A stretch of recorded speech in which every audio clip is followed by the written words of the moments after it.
Organizaba Neurociencia Cognitiva para Todos, y ahora estamos desde Cartagena de Indias, un pequeño recorrido que vamos a hacer por esta hermosa ciudad, por el Corralito de Piedra. Al mismo tiempo participaré en un congreso espectacular sobre neurociencia y educación. Y en este recorrido, además de conocer un poco de esta gran ciudad, vamos a reflexionar, a conocer un poco sobre cómo nuestro cerebro procesa ese aprendizaje, esa enseñanza, y sobre los diferentes protagonistas que están activos en la educación, en la neuroeducación. Acompáñenme por Cartagena. Vamos caminando por la zona de Boca Grande en Cartagena de Indias, la zona turística, la zona tal vez más visitada en Colombia por turistas nacionales, por turistas extranjeros. Sabemos que el turismo nace como una necesidad de las personas para el esparcimiento, para salir de sus rutinas, para hacer cosas diferentes. Y también es una estrategia para la salud mental, para desintoxicarnos de las situaciones del día a día. En los tiempos recientes, siglo XIX, siglo XX y siglo XXI, cuando el poder adquisitivo y la forma y calidad y hábitos de vida ha cambiado en nuestra sociedad, el turismo, además de ser una estrategia de salud mental, se ha convertido también en una estrategia económica. Y ahí es donde comenzamos a enmarcar el neuroturismo como parte del neuromarketing.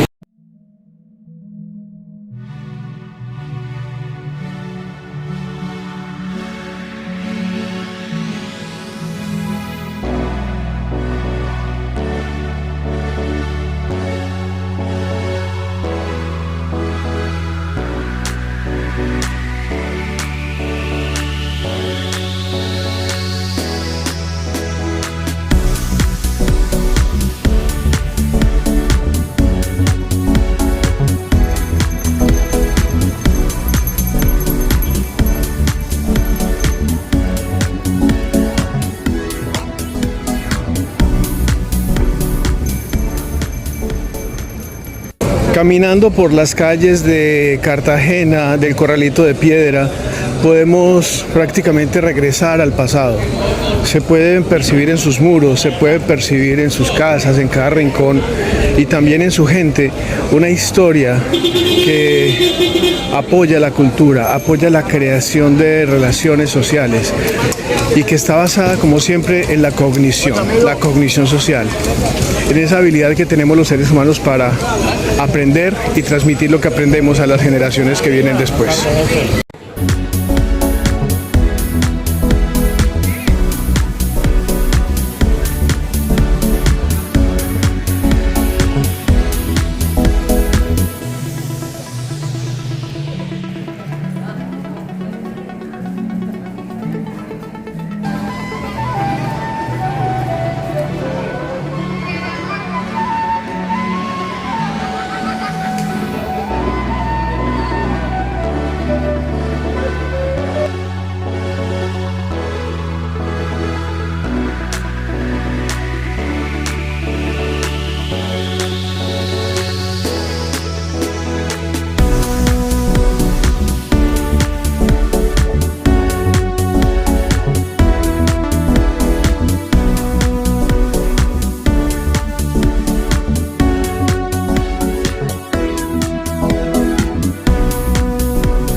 Bueno amigos, ya estamos a punto de ingresar al Congreso Internacional de Neurociencia Aplicada a la Educación en Cartagena de Indias.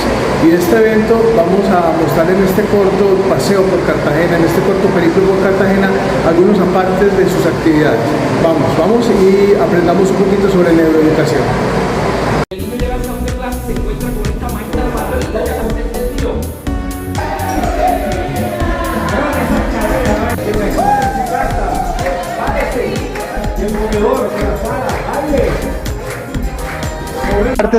Tiene diferentes partes y una parte muy especial de todas, aunque todas son especiales, se llama el axón. Cuando hablamos de maduración es porque este axón está completamente funcional y recubierto de una estructura muy especial que se llaman vainas de...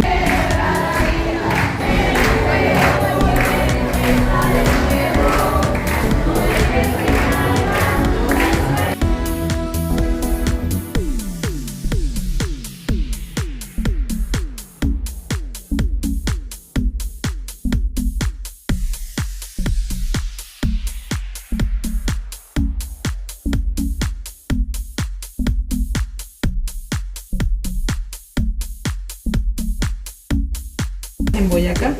¿Por qué decimos que esta es una mina? El 95% de todos los minerales que ustedes observan aquí, esmeraldas, vienen de la mina de Chivón, una de las minas más importantes de Colombia. La esmeralda nace de esta forma, en vetas, con los minerales que ustedes observan. Sí, es una esmeralda grande. Tiene por nombre esmeralda El Toro. Fue encontrada en la mina de Chivón hace más de 20 años. Así usted puede observar la esmeralda.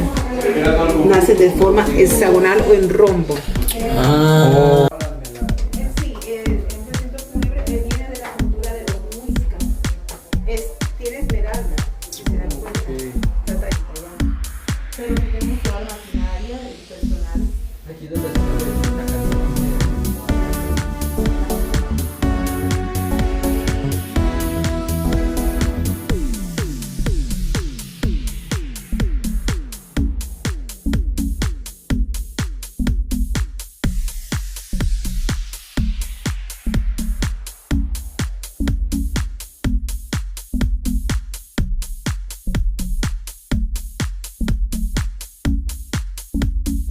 Hola, y estamos en Cartagena de Indias y en este momento nos acompaña el doctor Carlos Ardila, biólogo, neuropsicólogo, doctor en neurociencias y además de eso un gran amigo.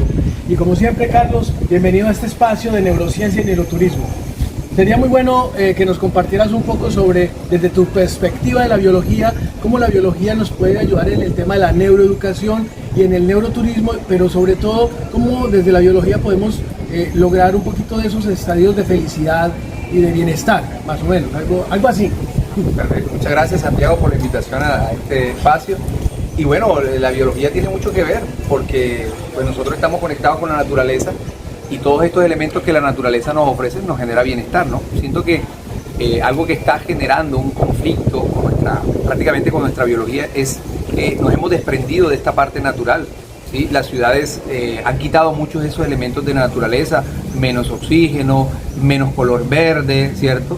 Y todo eso influye, la misma tierra, ¿verdad? Ese contacto directo con la naturaleza nos ayudaba a mantenernos, a regularnos, pero al quitarnos estos elementos, esto es como por ejemplo sacar un pez del agua. Él está acostumbrado a su medio y mientras está en su medio vive tranquilo, pero si tú lo sacas de ese medio a otro medio en donde no están los elementos que él necesita, pues comienza a convulsionar, ¿cierto? Se estresa. Entonces lo mismo pasa prácticamente con la biología nuestra, se ve afectada, se desequilibra precisamente porque nos hemos salido cada vez más de ese contexto natural. Entonces estos espacios, la naturaleza, ese turismo, sobre todo que nos favorece estar en contacto con la naturaleza, pues genera estados de bienestar, mueve nuestra química, dispara neurotransmisores, dopamina, serotonina, etc. Entonces creo que es algo fundamental al cual debemos recurrir para mantener nuestro bienestar.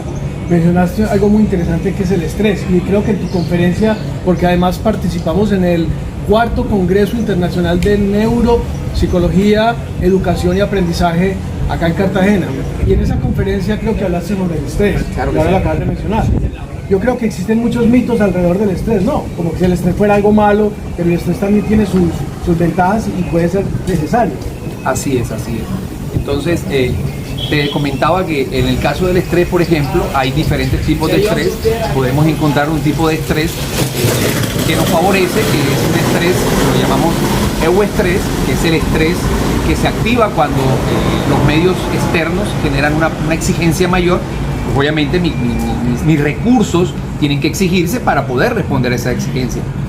El problema está es que cuando esa situación se prolonga en el tiempo, ya genera agotamiento de todos nuestros recursos, ¿no? Eso es como si tú tienes una bombilla y la tienes encendida 24/7, 365. Se va a agotar, se va a fundir. Lo mismo pasa ya con ese tipo de distrés que termina por prácticamente enfermarnos, desequilibrarnos, y creo que hoy en día cada vez este tipo de estrés abunda más, no nos enseñan a comprenderlo, a conocerlo, y pues eso está generando pues toda una cantidad de, digamos, de síntomas, que está generando una cantidad de enfermedades y bueno, patologías también. Bueno, excelente, Carlos, muchas gracias por todo. No, por favor. Un abrazo, amigo. Gracias a ti por la invitación.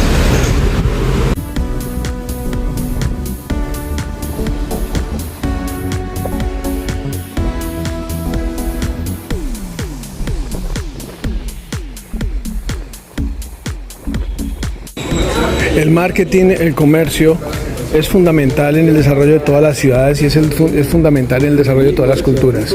Cuando hablamos de educación, no podemos pensar en educación por fuera del comercio, del intercambio de mercancías entre unos pueblos y otros.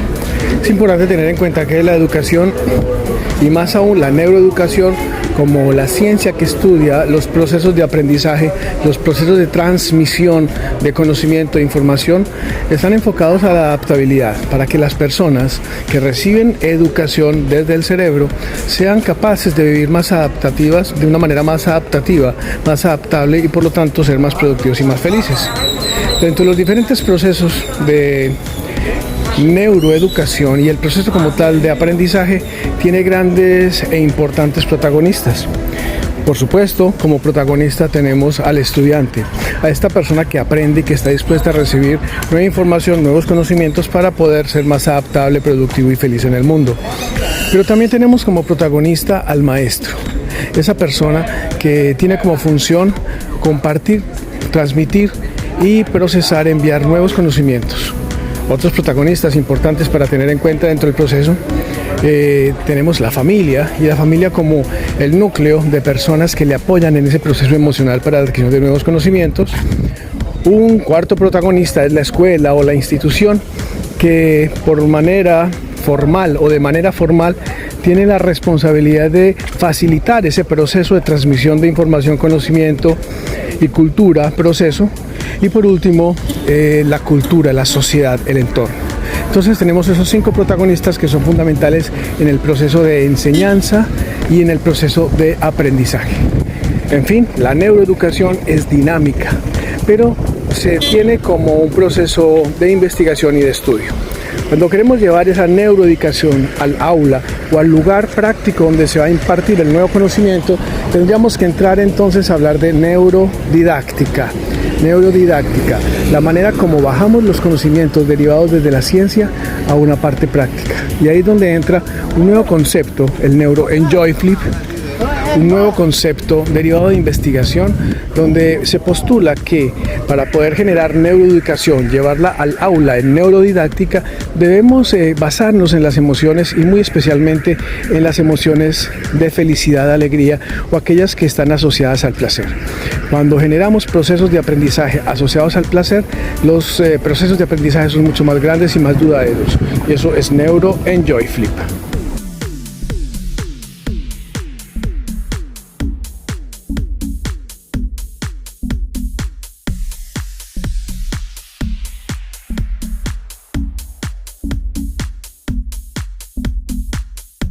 Bueno, amigos neuroturistas, amigas neuroturistas, acabamos de terminar ese viaje por Cartagena de Indias, ese recorrido por su ciudad y por la parte cultural y también por la parte académica con ese congreso de neuroeducación. Hablamos, recorrimos, disfrutamos, pero sobre todo aprendimos un poco a vivir en felicidad. Santiago Esteparizábal. Chao, chao.